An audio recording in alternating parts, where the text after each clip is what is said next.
तो mitosis cell division में क्या होता है कि एक कोई भी डिप्लॉयड सेल रहेगा, ये डिप्लॉयड सेल डिवाइड करके दो डॉटर डिप्लॉयड सेल बना देंगे। ये दो सेल बन गए। अब डिप्लॉयड सेल आप जानते हो, डिप्लॉयड सेल को हम लोग 2n से रिप्रेजेंट करते हैं।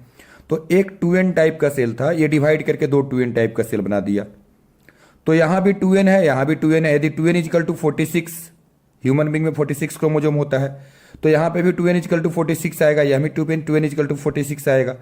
तो number of chromosome daughter cell में मेंटेन्ड है। तो ऐसे डिवीजन को हम लोग बोलते हैं होमोटाइपिक। इसको हम लोग क्या बोलेंगे? होमोटाइपिक डिवीजन।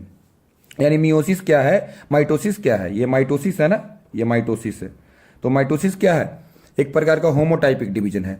पर मियोसिस में जब आप देखोगे तो क्या होगा, सबसे पहले 2n एक डिप्लॉयड सेल रहेगा, और जिस सेल में मियोसिस होता है, पहली बात याद रखिएगा, मियोसिस जो होता है वो भी एक डिप्लॉयड सेल में होता है, माइटोसिस भी डिप्लॉयड सेल में होता है। लेकिन माइटोसिस का रिजल्ट क्या होता है? माइटोसिस का रिजल्ट क्या होता है कि कोई भी डिप्लॉयड सेल डिवाइड करेगा तो डॉटर सेल भी डिप्लॉयड ही बनेंगे। मियोसिस में क्या होता है कि एक डिप्लॉयड सेल डिवाइड करेगा और 4 डॉटर सेल्स बनाते हैं, और चारों डॉटर सेल्स कैसे होते हैं? हैप्लॉयड सेल्स होते हैं।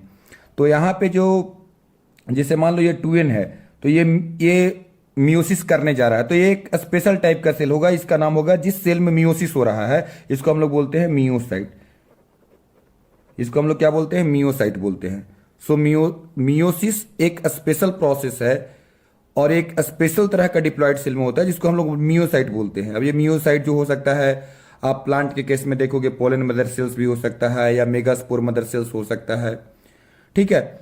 तो स्पर्मेटोसाइट हो सकता है, ऊसाइट हो सकता है। तो डिफरेंट टाइप के सेल्स जो होते हैं उसमें मियोसिस होता है। ये सब मियोसाइट सेल्स होते हैं। तो ये प्रोड्यूस क्या करेंगे? Haploid cell. तो पहले क्या करते हैं कि ये दो हैप्लॉयड सेल, हैप्लॉयड न्यूक्लियस बनाते हैं, ठीक है ना, हैप्लॉयड न्यूक्लियस बनाते हैं, ठीक है। अब इन हैप्लॉयड न्यूक्लियस का फिर से डिवीजन होगा, ठीक है। तो ये फिर से हैप्लॉयड, ये फिर हैप्लॉयड सेल बना देंगे। तो दोनों हैप्लॉयड सेल बना दिए। एक्चुअल में क्या हुआ, जैसे मान लो मैं एक सेल दिखा रहा हूं, एक सेल के अंदर में पहले एक न्यूक्लियस था, अब एक न्यूक्लियस डिवाइड करके दो न्यूक्लियस हो गया, कैरियोकाइनेसिस हो गया ना। आप जानते हो कैरियोकाइनेसिस का मतलब होता है डिवीजन ऑफ न्यूक्लियस, और सबसे पहले कैरियोकाइनेसिस होगा, उसके बाद ही तो साइटोकाइनेसिस होगा, तभी तो साइटोप्लाज्म डिवाइड करेगा। तो दो न्यूक्लियस हो गया। अब ये दोनों न्यूक्लियस हैप्लॉयड है, ये दोनों न्यूक्लियस फिर से डिवीजन किए और ये 4 न्यूक्लियस बन गया आपको। अब इसमें साइटोप्लाज्मिक जो प्लेट बनेगा, या साइटोप्लाज्मिक फर्रो होता है, जिसे एनिमल सेल में फर्रो बनता है, प्लांट के सेल में साइटोप्लाज्मिक प्लेट बनता है जो फ्रैगमोप्लास्ट से डेवलप करता है। तो ये 4 सेल्स डिवाइड होकर के बन गए, ठीक है। लेकिन चारों हैप्लॉयड सेल्स बना। यहाँ पे क्या था कि एक सेल के अंदर में पहले एक सेल था, इसके अंदर में 2 न्यूक्लियस बना, और बाद में सेल प्लेट बन गया और डिवाइड करके 2 सेल्स बना दिए। पर यहाँ पे क्या है, क्रोमोजोम नंबर मेंटेन है, और यहाँ पे सारे एन टाइप के सेल्स बन गए हैं, ठीक है। तो यहाँ पे क्रोमोजोम नंबर मेंटेन नहीं है, यानी कि नॉन आइडेंटिकल डॉटर सेल्स बने हैं, और यहाँ पे आइडेंटिकल डॉटर सेल्स बने हैं। समझ में आया? तो यहाँ पे क्या है कि जैसे मियोसिस 2 स्टेप में कंप्लीट हुआ है। पहला स्टेप में क्या हुआ, 2n से n बना है। अब ये n जो है वो फाइनल रिजल्ट नहीं है, रीजन, क्योंकि ये दो डॉटर न्यूक्लियस बने हैं, ये फिर से कंटिन्यू करेंगे डिवीजन को। अब ये जाकर के 4 डॉटर न्यूक्लियस बनाएंगे, और तब जाकर के साइटोकाइनेसिस की प्रोसेस होगी। सो इसको हम लोग बोलते हैं मियोसिस 1। मियोसिस 1 में क्या हो गया, 2n से n हो गया। तो यहाँ पे क्या हो गया, रिडक्शनल डिवीजन हो गया, रिडक्शनल डिवीजन, या इसको हम लोग बोलते हैं हेट्रोटाइपिक। हेट्रोटाइपिक क्यों बोला, क्योंकि 2n से n आ गया। अब यहां से जब डॉटर सेल में जाएंगे तो n to n है, तो n to n क्या हो गया, होमोटाइपिक। तो यहां हो गया होमोटाइपिक, यानी मियोसिस 2 वाला जो प्रोसेस है वो होमोटाइपिक हो गया। और माइटोसिस को भी हमने क्या बोला था कि माइटोसिस भी होमोटाइपिक होता है, तो ये भी होमोटाइपिक, ये भी होमोटाइपिक, यानी meiosis 2 is considered to be as just similar to the mitosis, right. तो मियोसिस 2 को हम लोग माइटोसिस के सिमिलर कंसीडर कर सकते हैं। इसलिए आप देखोगे, जैसे कि अगर हम बात करेंगे मियोसिस की, तो मियोसिस में हम बात करेंगे प्रोफेज 1, मेटाफेज 1, एनाफेज 1, वो सब मियोसिस 1 का स्टेप आएगा। और प्रोफेज 2, मेटाफेज 2, एनाफेज 2, ये सब मियोसिस 2 का स्टेप आएगा। तो ये जो 2 वाला स्टेप होंगे वो सब, जैसे कि प्रोफेज 2, तो prophase 2 is similar as prophase, ठीक है। उसी प्रकार से आप मेटाफेज 2 की बात करोगे मेटाफेज 2, ये जो 1 और 2 लगा रहता है वो सब मियोसिस का स्टेप होता है। और सिंपली प्रोफेज लिखा होगा, मेटाफेज लिखा हुआ है, एनाफेज लिखा हुआ है, टीलोफेज लिखा हुआ है, ये सब माइटोसिस वाला स्टेज है। तो एनाफेज 2 हो गया, ठीक है, और ये हो गया टीलोफेज 2, ठीक है। तो ये सब क्या है, मियोसिस 2 का स्टेप है। ये सब इक्विवेलेंट कंसिडर किया जाता है। जो प्रोसेस यहाँ पे हो रहा है वही प्रोसेस यहाँ पे, जो प्रोसेस यहाँ पे हो रहा है वही प्रोसेस यहाँ पे। लेकिन अगर हम बात करेंगे प्रोफेज 1 की बात करें, यानी मियोसिस 1 वाला, तो ये तो होमोटाइपिक डिवीजन है ना, ये रिडक्शनल डिवीजन है। इसका मतलब कि यानी प्रोफेज 1 और प्रोफेज में चेंजिंग है, ठीक है। तो क्वेश्चन आपको यहीं से पूछेगा कि प्रोफेज 1 और प्रोफेज में क्या डिफरेंस है, इसको आपको नोटिस करना है। मेटाफेज 1 में क्या डिफरेंस, मेटाफेज और मेटाफेज 1 में क्या डिफरेंस है, ये हमको नोटिस करना है। एनाफेज और एनाफेज 1 में क्या डिफरेंस है, ये हमको नोटिस करना है। टीलोफेज और टीलोफेज 1 में क्या डिफरेंस है, ये नोटिस करना है। तो AIPMT में आप देखे होंगे कि, या नीट के एग्जाम में देखे होंगे कि इसी पॉइंट से ज़्यादा क्वेश्चन आते हैं, ठीक है। और यहीं पे बच्चे फंसते हैं सबसे ज़्यादा क्वेश्चन। तो इस पॉइंट को हम क्लियरिफाई करेंगे जब हम मियोसिस फर्स्ट के प्रोफेज 1, मेटाफेज 1, एनाफेज 1, टीलोफेज 1, ये जितने भी स्टेप होते हैं इनको पहले हम समझाएंगे और इनको कंपेयर करेंगे कि क्वेश्चन ऐसे आता है, कैसे आता है। तो पहले मैं प्रोफेज की बात करता हूँ, माइटोसिस की स्टेप की बात करता हूँ। तो मैंने बोला माइटोसिस का जो प्रोसेस होता है वो 4 स्टेप में होगा। तो क्या हो गया, PMAT, पी मैट याद करने का, इसको बोले तो प्रोफेज, क्या बोला इसको, प्रोफेज, ठीक है। इसको क्या बोला, मेटाफेज, इसको क्या बोला, एनाफेज, इसको क्या बोला, टीलोफेज, ठीक है।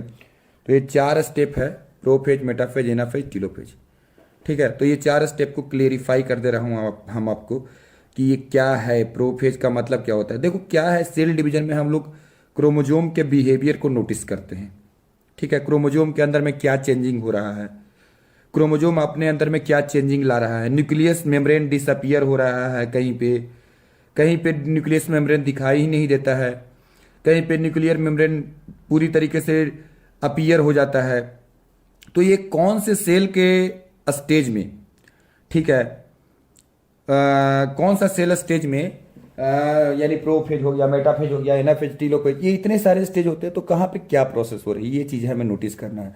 और दूसरी बात देखिए, आपने एक जानते होंगे सेंट्रियोल क्या है, एक प्रकार का मेम्ब्रेन लेस ऑर्गेनेल है। जैसे राइबोसोम भी मेम्ब्रेन लेस ऑर्गेनेल होता है, तो सेंट्रियोल भी एक प्रकार का मेम्ब्रेन लेस ऑर्गेनेल होता है। ये एनिमल के सेल में पाया जाता है, प्लांट के सेल में एब्सेंट होता है, ये आपको ऑलरेडी पहले से पता है। तो एनिमल के सेल में इसका फंक्शन यही होता है कि ये एस्ट्रल रेज का फॉर्मेशन करता है, यानी एस्टर का फॉर्मेशन करता है और स्पिंडल फाइबर का फॉर्मेशन करता है। पर क्या प्लांट के सेल में स्पिंडल फाइबर नहीं बनते हैं, प्लांट के सेल में भी तो स्पिंडल फाइबर बनते हैं। तो प्लांट के सेल में स्पिंडल फाइबर कौन बनाता है, तो वहां पे जो गोल्गी बॉडी और एंडोप्लाज्मिक रेटिकुलम होते हैं वही डिग्रेड होकर के स्पिंडल फाइबर का फॉर्मेशन करते हैं।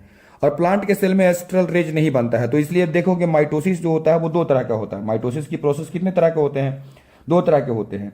एक होता है NASTRAL, एनेस्ट्रल, या इसको हम लोग बोलते हैं एम्फीएस्ट्रल। एम्फीएस्ट्रल क्यों बोला, एम्फी बोले तो ट्रू, एस्ट्रल बोलते हैं जिसमें एस्ट्रल रेज बनता है। और एक होता है नॉन एस्ट्रल, या इसको हम लोग बोल सकते हैं, एक इसको बोलेंगे एस्ट्रल, AESTRAL, एस्ट्रल या एम्फीएस्ट्रल। और एक होता है एनेस्ट्रल, एनेस्ट्रल मतलब जिसमें एस्ट्रल रेज नहीं बनता है। तो एनेस्ट्रल टाइप का जो माइटोसिस होता है वो प्लांट के सेल में होता है, और एम्फीएस्ट्रल या एस्ट्रल टाइप का जो माइटोसिस होता है वो एनिमल के सेल में होता है। क्योंकि एस्ट्रल रेज तभी बनेगा जब सेंट्रियोल होगा।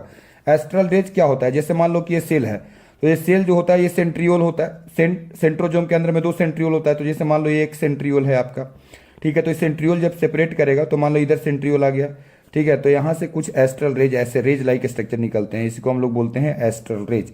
और ऐसे ऐसे इनके बीच में स्पिंडल फाइबर बनेगा, जिसको बनाने के लिए ट्यूबुलिन प्रोटीन होता है और इस फेज में बनता है, वो मैं आपको ऑलरेडी पहले से बता चुका हूँ, ठीक है।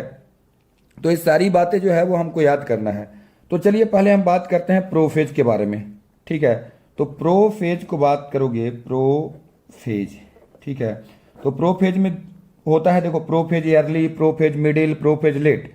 हम आपको प्रोफेज ईयरली के बारे में बताते हैं और प्रोफेज लेट के बारे में बताते हैं। मिडिल प्रोफेज के बारे में नहीं बताएंगे। क्यों मिडिल प्रोफेज के बारे में नहीं बताएंगे भाई, रीजन समझ लो। रीजन इसलिए मैं नहीं बता रहा हूं क्योंकि जो मिडिल प्रोफेज से हमारा कोई क्वेश्चन नहीं बनने वाला है। मैं आपको बताता हूं कि मिडिल प्रोफेज में क्या होता है, आप बहुत इजीली आप समझ जाएंगे। अर्ली प्रोफेज में जो भी चीज प्रोसेस स्टार्ट होगी, है ना, वो लेट प्रोफेज में जाकर के वो प्रोसेस कंप्लीट हो जाएगी। जैसे हम बोलते हैं कि ईयरली प्रोफेज, पहला मैं लिख रहा हूं, प्रोफेज का भी 3 सब स्टेज है। एक होता है ईयरली प्रोफेज, ईयरली प्रोफेज, ठीक है। दूसरा होता है मिडिल प्रोफेज, पर मिडिल प्रोफेज मैं नहीं लिख रहा हूं, थर्ड वाला लिख रहा हूं लेट प्रोफेज, लेट प्रोफेज, ठीक है, लेट प्रोफेज होते हैं, ठीक है।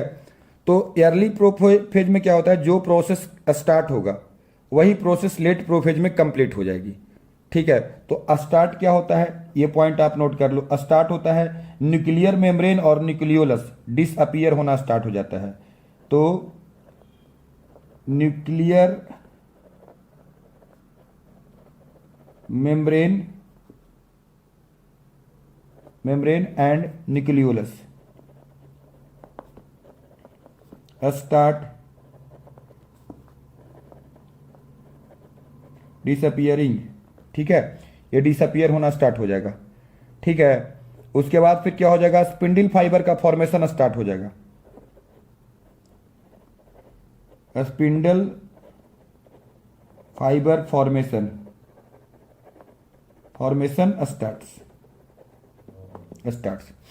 अब अगर आपसे मिडिल प्रोफेज में पूछा है कि मिडिल प्रोफेज में क्या होता है, तो everything is in running condition. मतलब क्या होगा, न्यूक्लियर मेम्ब्रेन डिसअपियर्ड हो गया, नहीं डिसअपियर्ड हुआ, क्यों नहीं, क्योंकि भाई अभी यहां स्टार्ट हो गया है, कंप्लीट कहां पे होगा, डिसअपियर्ड पूरी तरीके से कहां पे हो जाएगा, लेट प्रोफेज में। तो यानी डिसअपियरिंग की प्रोसेस चल रही है, स्टार्ट वर्ड नहीं आएगी, कंप्लीटेड वर्ड भी नहीं आएगी, वर्ड क्या आएगा, न्यूक्लियर मेम्ब्रेन डिसअपियरिंग, तो डिसअपियरिंग मिडिल फेज में, न्यूक्लियोलस डिसअपियरिंग मिडिल पेज पे, spindle fibre formation taking place, ऐसा वर्ड अगर बोले तो इसका मतलब मिडिल प्रोफेज। और स्टार्ट कहां होता है, स्पिंडल फाइबर फॉर्मेशन स्टार्ट कहां पे होगा, तो ये अर्ली प्रोफेज में। कंप्लीटेड कहां पे होगा, तो लेट प्रोफेज में। तो लेट प्रोफेज में क्या करना, सारे चीज को, जैसे मान लो न्यूक्लियर मेम्ब्रेन, ये शॉर्ट में मैं लिख रहा हूं, एंड न्यूक्लियोलस, ठीक है, डिसअपियर्ड, ये डिसअपियर्ड हो गया, ये पूरी तरीके से डिसअपियर्ड हो गया, डिसअपियर्ड मतलब गायब हो गया, ठीक है। Spindle fibre formation complete, spindle fibre formation क्या हो गया, कंप्लीट।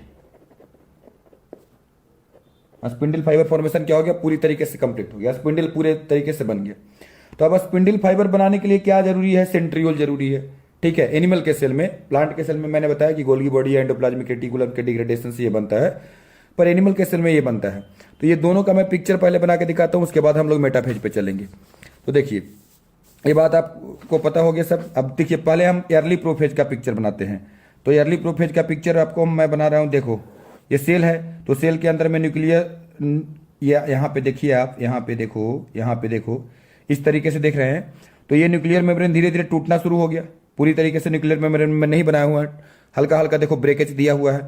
तो डिसअपियर न्यूक्लियोलस भी धीरे धीरे डिसअपियर होना शुरू हो गया, इसको ब्रेकेज करके दिखा रहा हूं, ठीक है। और ये जो सेंट्रियोल है, क्योंकि एक आप जानते हो एक सेंट्रोजोम में 2 सेंट्रियोल होते हैं, तो मान लो ये सेंट्रियोल है, तो ये सेंट्रियोल दोनों क्या हो गए, सेपरेट होना शुरू हो जाएंगे, दोनों मूव करना शुरू करेंगे एक दूसरे के, अब ये मूव करना शुरू करेंगे, अब इनके बीच में क्या हो गया, ये स्पिंडल फाइबर बनना शुरू हो जाएगा। तो ये अर्ली फेज में इस तरह का अपीयरेंस दिखाई देगा आपको, ठीक है। इसके अंदर में क्रोमोजोम जो होता है वो इरेगुलर मैनर में अरेंज होगा, ठीक है। तो ये न्यूक्लियर मेम्ब्रेन आपको दिखाई देगा मिडिल प्रोफेज में, ये सारे चीज प्रोसेस जो होगा कंटिन्यू होगा, ये दोनों सेपरेट करते रहेंगे सेंट्रियोल। और जब लेट प्रोफेज में, ये अर्ली प्रोफेज का बात बता रहा हूं,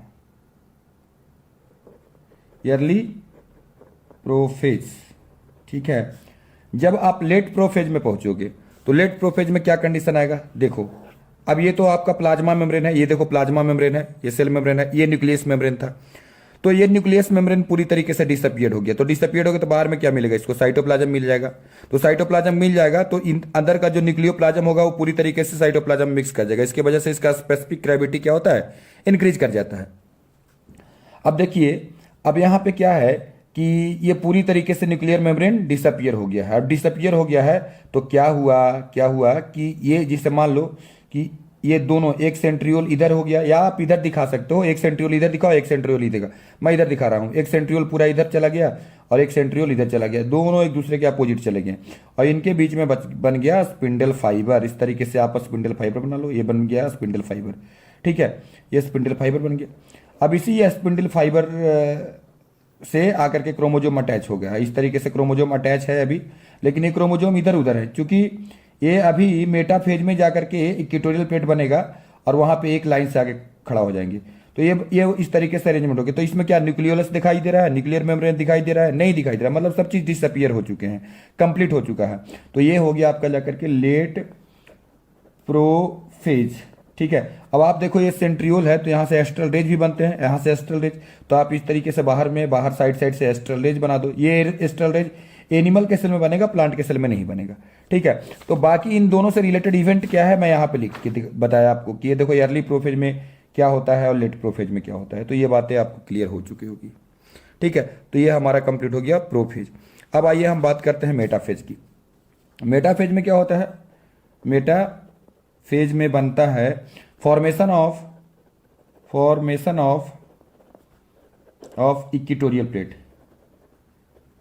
इक्वेटोरियल प्लेट, अब इक्वेटोरियल प्लेट क्या होता है? जैसे आपका सेल है तो अब न्यूक्लियर मेम्ब्रेन तो अब आपका रीअपियर्ड होगा। जो न्यूक्लियर मेम्ब्रेन पूरी तरीके से गायब हो चुका है लेट प्रोफेज में, ये टेलोफेज में आ जाएगा, दोबारा वापस लौट करके आ जाएगा। तो देखो ये आपका जितने भी स्पिंडल फाइबर बने हुए हैं, ये सारे स्पिंडल फाइबर ऐसे हैं। अब क्या होंगे, यहाँ पे इस तरीके से स्पिंडल फाइबर है, यहाँ आपका सेंट्रियोल था, ये सेंट्रियोल का पॉइंट है, यहाँ से आपका एस्ट्रल रेज बना हुआ है, इस तरीके से सब एस्ट्रल रेज बना हुआ है। तो यहाँ पे एक इमेजिनरी लाइन मैं ड्रॉ कर रहा हूँ। यहाँ पे देखिए ये जो लाइन है वो कुछ और नहीं है, इसी को हम लोग बोलते हैं इक्वेटोरियल प्लेट। ये क्या है? Equatorial plate. ये क्या है? इक्वेटोरियल प्लेट है। अब इसी इक्वेटोरियल प्लेट पे आकर के जितने भी क्रोमोजोम होगा वो लाइन से अटैच हो जाएगा और इस तरीके से क्रोमोजोम अटैच हो गया। हमारा ये क्रोमोजोम है, ये क्रोमोजोम है। एक क्रोमोजोम के पास दो क्रोमैटिड है, क्योंकि एक क्रोमोजोम के पास एक क्रोमैटिड था, तो वो जो उसके पास बाद में जो है वो दो क्रोमैटिड हो गया, क्योंकि ये फेज से क्रॉस हुआ होगा। ये सेंट्रोमियर होगा, ये सेंट्रोमियर। देखिए क्रोमोजोम क्या है? क्रोमोजोम का सेंट्रोमियर होता है। ये क्रोमैटिड ये इधर हो गया है और एक क्रोमैटिड इधर हो गया, दो क्रोमैटिड हो गए। यहाँ पे काइनेटोकोर रहता है, प्रोटीन डिस्क। तो ये सेंट्रोमियर वाला पॉइंट है, यही सेंट्रोमियर के पॉइंट से ऐसे अटैच हो गया, इस तरीके से अटैच हो गया। सो यहाँ पे क्या हो गया? यहाँ पे अगर हम देखेंगे तो इक्वेटोरियल प्लेट का फॉर्मेशन हुआ और सारे क्रोमोजोम एकदम लाइन से आकर के पूरे अरेंज हो गए। All the chromosomes are comes in a linear fashion. So equatorial plate बना और chromosomes are aligned in a linear fashion. So chromosomes को स्टडी करना, क्रोमोजोम का नंबर्स को काउंट करना इस मेटाफेज में सबसे इजी होता है। So metaphase is best for, it is best stage for study of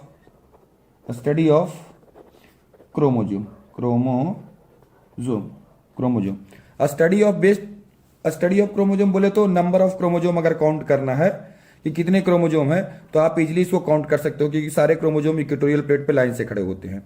chromosome के शेप को पता लगाने के लिए हम लोग एनाफेज में जाते हैं, क्योंकि एनाफेज में डिफरेंट अरेंजमेंट होता है, डिफरेंट सिचुएशन आता है कि स्पिंडल फाइबर टूट जाएगा। तो अब हम आते हैं एनाफेज की बात करते हैं। अब आइए हम बात करते हैं एनाफेज। अब किसकी बात करेंगे? एनाफेज की बात करते हैं। तो एनाफेज में क्या होता है कि जो सेंट्रोमियर होता है, ये सेंट्रोमियर, इसी सेंट्रोमियर से जाकर के स्पिंडल फाइबर इसका अटैच है। एक्चुअल में सेंट्रोमियर से अटैच नहीं होता, यहाँ पे एक काइनेटोकोर होता है डिस्क, इसी से अटैच होता है सेंट्रोमियर, इसका है ना, इसी से अटैच होता है। पर देखिए कभी कभी क्वेश्चन में पूछ दिया जाता है कि सेंट्रोमियर से अटैच होता है कि काइनेटोकोर से अटैच। तो ऑप्शन में काइनेटोकोर है तो हम काइनेटोकोर टिक लगा देंगे, ऑप्शन में सेंट्रोमियर दिया हुआ है, काइनेटोकोर नहीं दिया हुआ है तो हम सेंट्रोमियर टिक लगाएंगे। अब सेंट्रोमियर भी दे दिया, काइनेटोकोर भी दे दिया, तो ऑप्शन जो होगा हमारा काइनेटोकोर होगा। ठीक है, तो इस सेंट्रोमियर से जाकर के अटैच है आपका स्पिंडल फाइबर। ये आपका हो गया स्पिंडल फाइबर। क्या हो गया? Spindle fibre. ठीक है, अब देखो एनाफेज हो गया। तो एनाफेज में क्या होता है कि ये सेंट्रोमियर स्प्लिट कर जाएगा। तो सेंट्रोमियर स्प्लिट करेगा तो हाफ हाफ पार्ट क्रोमोजोम का, यानी कि एक क्रोमेटिड ऊपर जाएगा, एक क्रोमेटिड नीचे आएगा।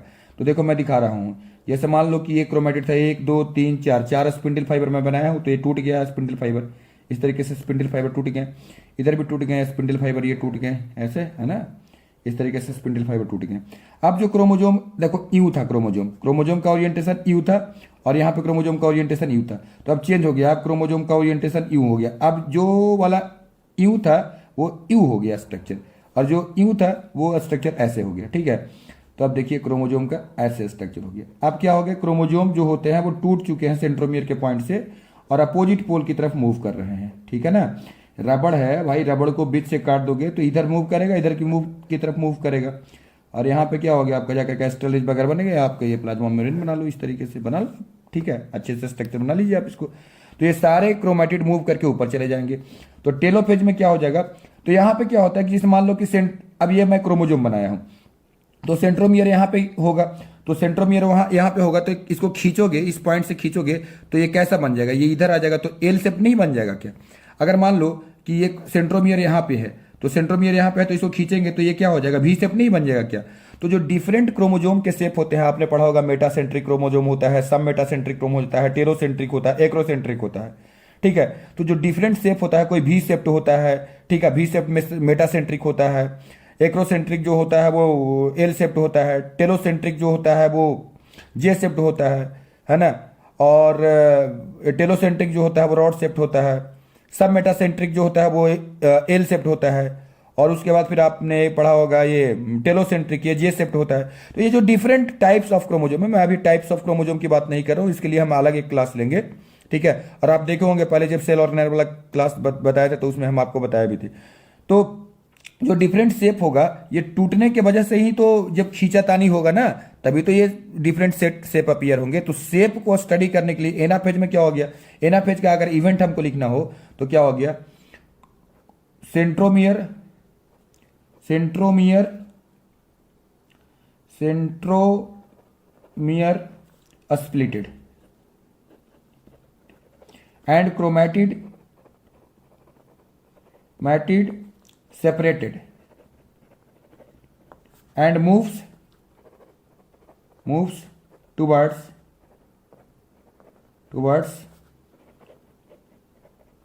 अपोजिट या अपोजिट पोल की तरफ मूव करेगा, ठीक है। तो इसमें डिफरेंट, और आपको ये भी याद कर लीजिए, पॉइंट को लिख लीजिए, मैं लिख नहीं रहा हूं, है ना। Best stage for finding of shape of chromosome की क्रोमोजोम मेटासेंट्रिक है, वी शेप्ड होगा, एल शेप्ड होगा, जे शेप्ड होगा, डिफरेंट जो शेप होते हैं क्रोमोजोम के।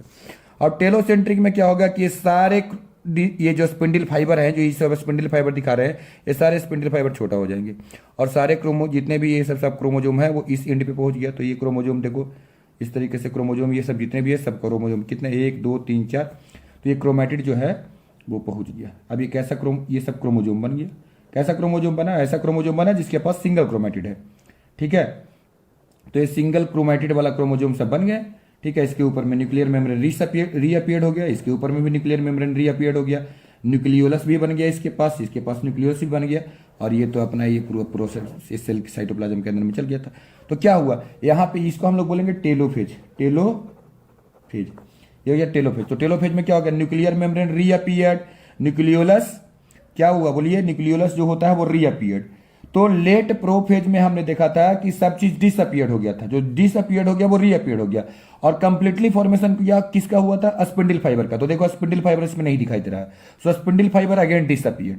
तो जो यहां पे हमने लेट प्रोफेज लिखा है, लेट प्रोफेज का जस्ट उल्टा बोलना है टेलोफेज में, ठीक है ना। और यहां पे 2 न्यूक्लियस बन गया, मतलब कैरियोकाइनेसिस कंप्लीट हो गया, टेलोफेज कंप्लीट हो गया। तो ये हो गया माइटोसिस। अब इसके बाद फिर क्या हो गया, सेल प्लेट का फॉर्मेशन होगा। तो सेल प्लेट का फॉर्मेशन होगा तो बीच में जानते हो कि यहाँ पे क्या होता है, फ्लैग्मोप्लास्ट बनेगा, जो एंडोप्लाज्मिक रेटिकुलम और गोल्गी बड़ी होगा वो टूट करके फ्लैग्मोप्लास्ट बनाएगा, ठीक है। ये धीरे धीरे इधर की तरफ चलते जाएंगे, और ये पूरा एकदम ये एक प्लेट बना देंगे जिसको हम लोग बोलते हैं सेल प्लेट। इसको क्या बोलेंगे, सेल प्लेट, और यही सेल प्लेट क्या करेगा, इस सेल को काट करके डिवाइड कर देगा। बट ये जो सेल प्लेट होता है वो प्लांट के सेल में बनता है। एनिमल के सेल में क्या होता है, जैसे मान लो ये सेल है, तो सेल के अंदर में 2 न्यूक्लियस बन गया, कैरियोकाइनेसिस कंप्लीट हो गया, ठीक है। तो ये बीच से चिपक जाएगा, ये बीच से क्या हो जाएगा, जैसे मान लो ये न्यूक्लियस हो गया ना, तो ये इस तरीके से यूं हो गया, इस तरीके से यूं हो गया, ठीक है। तो इसको हम लोग बोलते हैं, जो डिप्रेशन हुआ इसको बोलते हैं हम लोग फर्रो। तो एनिमल सेल में फर्रो बनता है, तो अंदर की तरफ जा रहा है, तो इसको हम लोग बोलते हैं एनिमल सेल में जो फरोइंग होता है, एनिमल सेल में जो सेल डिवीजन होता है वो सेंट्रीपिटल होता है, क्योंकि अंदर की तरफ जा रहा है, तो अंदर की तरफ जा रहा है तो बोले तो सेंट्रीपिटल। और यहां से जो सेल प्लेट बनना होता है तो वो सेल प्लेट बाहर की तरफ बनता है, तो इसको हम लोग सेंट्रीफ्यूगल बोलते हैं। So in the plant cell the cell division is centrifugal type, however in case of animal cell the cell division is centripetal type. So ये हो गया माइटोसिस के बारे में पूरा, ठीक है दोस्तों। वीडियो में बने रहिए, वीडियो अगर शेयर कीजिए, अच्छा लगे तो शेयर कीजिए, और नहीं अच्छा लगे तो क्या बात है भाई। तो चूंकि देखिए हमारे पास कुछ रिसोर्सेज की कमी है, तो मैं जो भी है बोर्ड वगैरह इसी पे बना लेता हूँ, ये पेज पे समझा देता हूँ। उतना बोर्ड वगैरह तो अभी है नहीं, क्लासेज वगैरह में अलाउड नहीं होता है ये सारी चीज़ बनाना। तो ठीक है, नमस्कार। एंड आप इस वीडियो को शेयर कीजिए, लाइक कीजिए, और जो भी नया टॉपिक पे वीडियो बनाना है उसको हमको कमेंट में लिख करके बताइए, मैं उस पर वीडियो बनाऊंगा। Thank you so much, very good.